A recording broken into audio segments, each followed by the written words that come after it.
to do Mahaganapati Yantra Puja. Yantra means the energy diagram, engine, which connects me to the divine. Yesterday we have seen the mantra of Ganapati. Just remind you, Om Shri Hri Krim Gaum Gam Ganapataye Prahlada Sastry Manaya Maha. This is the mantra of Ganapati. We have learned the names of Ganapati, the Pujaksharas.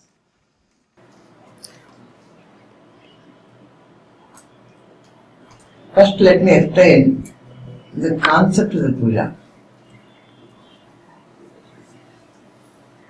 If I am looking at the plan view of the arrangement of this for the puja, I am sitting here.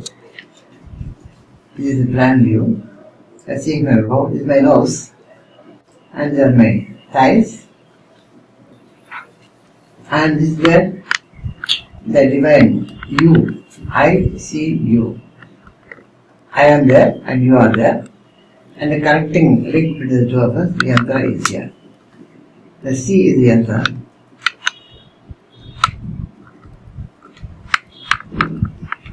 Here we keep a vessel full of pure water, perfumed water, and here we have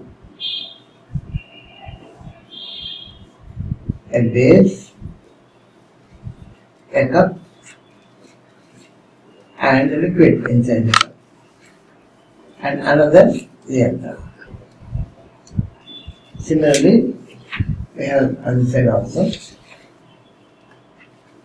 a base, a cup, and the liquid is going to put in there. Inside the milk is called V for Vishesha here, and special fluid, and S for Samanya here, which is normal. And under this, the Yantra will draw from Vishesha here. So, this is V.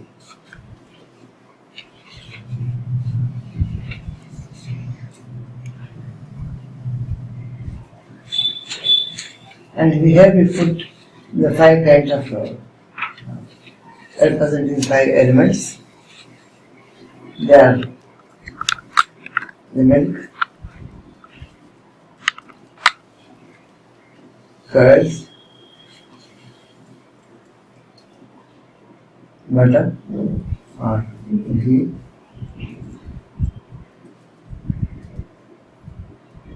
and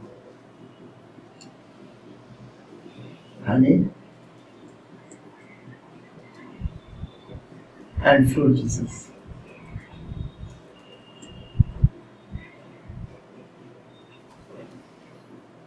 Five kinds of nectars correspond to 5 different elements.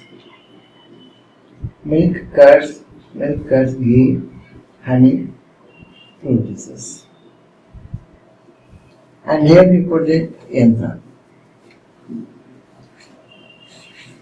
Notice that this whole thing is like an arrangement, like a face here, and 2 breasts, and a yoni. The whole thing consisting of I, the Yantra, and you. All this is somewhat like this arrangement. It's called Kamakala.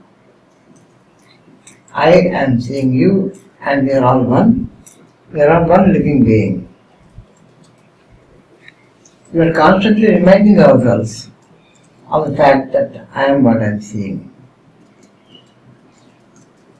So the divinity is here. That is the face.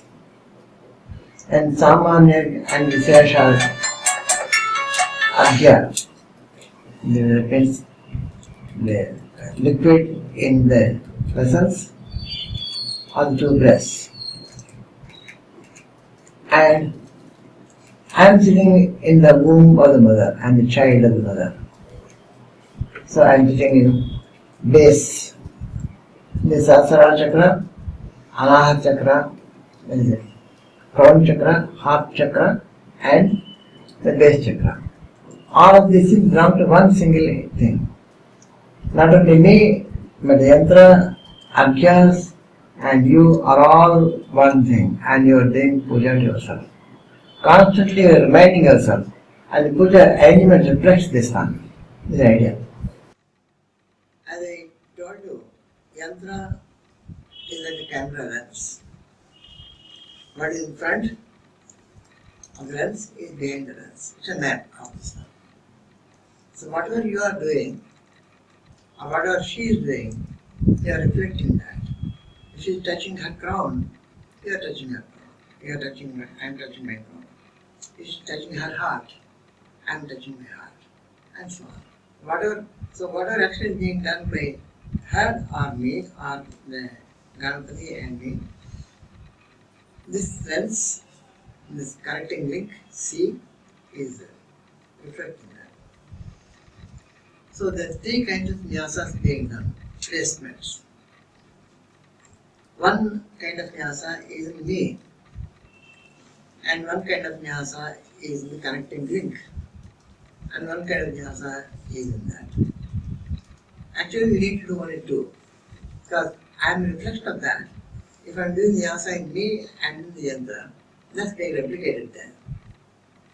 The divinity has no choice except to be an image of yourself, and therefore it does what you do. Before we go on to the detailed technicalities of this puja, let me remind you, before we create an entity, a divine entity, and start interacting with that entity, we need to do certain things. To communicate with that entity, I have to have a mouth, and I have to have the mouth of the divinity. I have to create the mouth of the divinity. I need to speak, and it needs to hear. So I have to create ears for the divinity. I should be able to touch, and the divinity should be able to touch me. So I am creating the ears and the eyes and the mouth for communication for the divinity as a reflection of my own entities. And that's the like japa. Here the sound is a primordiality. Sound is spoken and heard. That creates, that's why japa means repetition of the mantra for so many thousands, hundreds of thousands times. Creates this communication link between me and the divinity. That's why that is one part of it. What you have got to do before so that's one part. The second part is the breeze. I should be able to touch that. Touching is the essential component of puja. Puja means touching. I am touching different parts of the body of the goddess. By looking at her, at it, your look is a touch. Your hearing is a touch. But the main point is that you are creating the life breath for the divinity through the form of touch. And puja does that. And third thing is, it's like air now. The divine entity that you have created is like air. But in puja you have created the thing which can touch you and you can touch it, but there is no form yet. The third thing you have got to do is to give a form to that. And that you do by fire ritual. When you do a fire ritual, you are having a fire pit in which you are offering the seed of the mantra, and then that's being converted into a Godhead. So therefore, the fire is trying to take the form of the mantra. In this case, Ganapati. So we are trying to get the form of Ganapati in the third fire ritual. So you can see that. You can feel the heat. You can feel it. The next entity that you are going to create is to put life into that. Give it life. So life is given by water, by pouring water. That's what we did. Taking bath, sprinkling water on your hands. All these actions involving water, like baptism by water and baptism of fire. Similar to that is bathing, ritual bathing, and abhishekam, marjan, tarpanam, they are all meaning the same thing.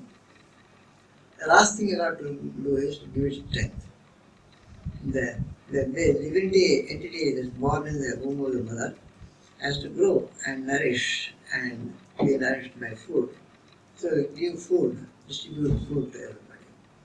That's how you create that divine entity with whom you are going to interact. So all these actions which you have got to do before you start interacting are things which you need to do before. That's why they are called purashcharanam. Puraha means before, charana means do. Before you start using the divinity for removing your obstacles or whatever desire you got, you want to fulfill them with the divinity.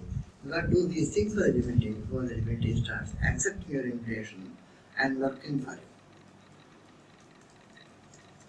Even when we install life into an icon, it can be anything.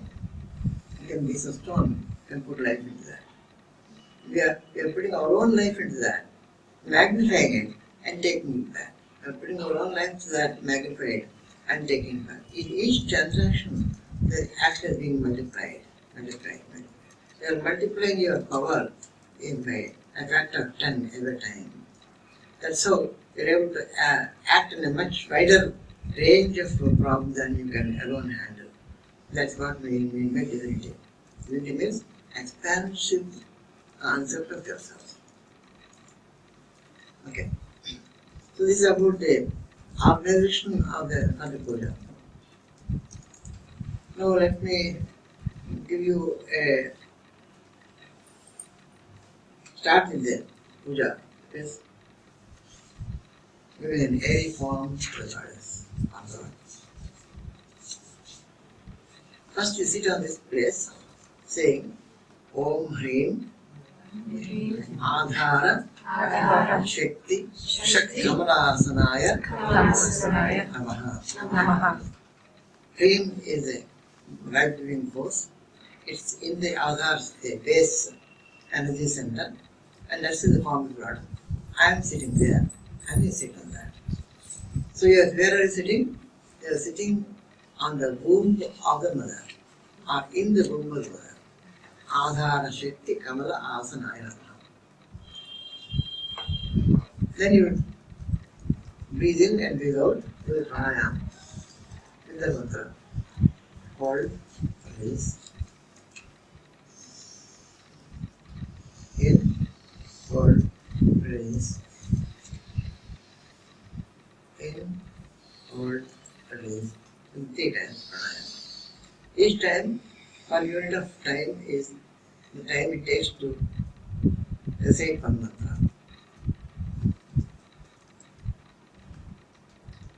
Then you touch your whole body with the mantra. Om Shri Hri Shri Lam Gam Ganapati Yantra Pūjā. Just like you are taking a bath, you are covering every part of it without inhibitions. Then you visualize the form of Ganapati with whom you are going to interact. The form is like this. On the left side, Siddha Lakshmi is sitting there. He is embracing her. And he has got a crescent moon on top of his head. He is red like sindura, orange color. He got 10 hands. Each of these hands he got 10 weapons. He is holding a bowl in which diamonds are there.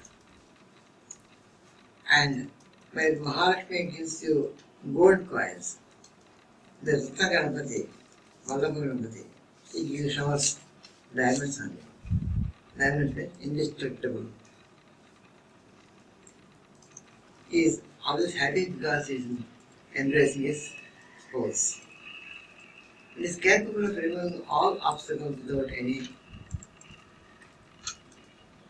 reminder. With every obstacle that you come across, he is capable of removing them.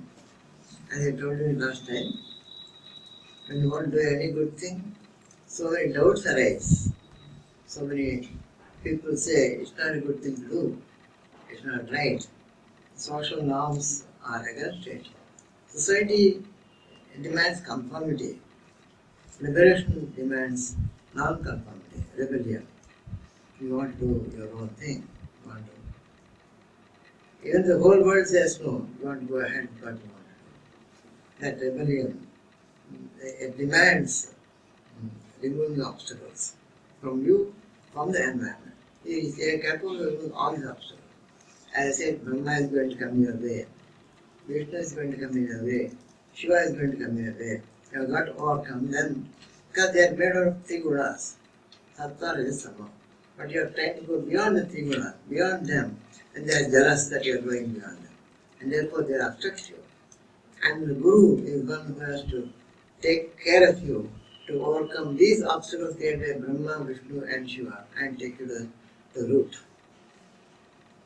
So the Mahaganapati is that power which enables you to cross all these hurdles. Not only one which are here now, till your ego is totally destroyed, till you are cosmically emerged and the cosmos is destroyed and the vibrations that create the cosmos is there, they also have to be destroyed. The Guna, Sattva, Rajas, Tamo, all these have to be destroyed. And till that last point is going to be with you. He is a carrier for you, for the mouse to become the elephant. And the dhyana shloka is like this. You can repeat. Bija Pura Gada Ikshu Karmuka Pūjā Chakrabja Bhashotpala Vrihyagra Svavishana Yantra Kalasha Prodhyat Karambho Ruhaha Dhyeyo Vallabhaya Sapatmakaraya Srishtojvarat Ghoshaya Vishwotpatti Vipatti Samsthiti Karo Vignesha Ishtardhadaha.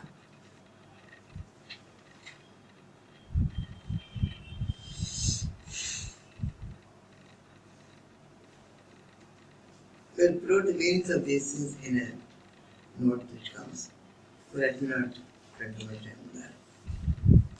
We go into technicalities. Even the puja is recorded, I think.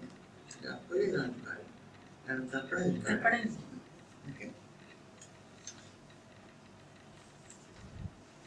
When you look at the picture of Ganapati and you, once your whole meanings of these words, you have to relate the picture to this one. Devipuram is the Dharan Yantra, pomegranate, Gada, the club, Ikshukarmuka, the sugarcane bow, Pūjā, Chakra, our wheel, discuss, Abja, a lotus, Pasha, nose, Uppala, the lotus blooms in the night, Vrihyagra. Vrihi is the corn cob. Svavishana, half broken tusk. Artha Kalasha, holding in these 11 arms, 10 arms, 5 this side, this side, and this trunk is also called an arm. So that is called Hasti. Tosi Karambara, Dhyeyo, you must be imagined thus. Vallabhaya, Sapatmakaraya. His spouse is sitting on his lap, holding a lotus. She is embracing him. Ujjalat Ghoshaya. She is fully decorated with all jewels. And he is capable of Vishwa Utpatti Vipatti Samsitikaraha. He is able to create, he is able to destroy, and he is able to maintain the universe. Vighnesha, he is the Lord of all obstacles. Ishtadhanaha, he gives whatever you want. So this is a dhyana shloka where you meditate upon Ganapati.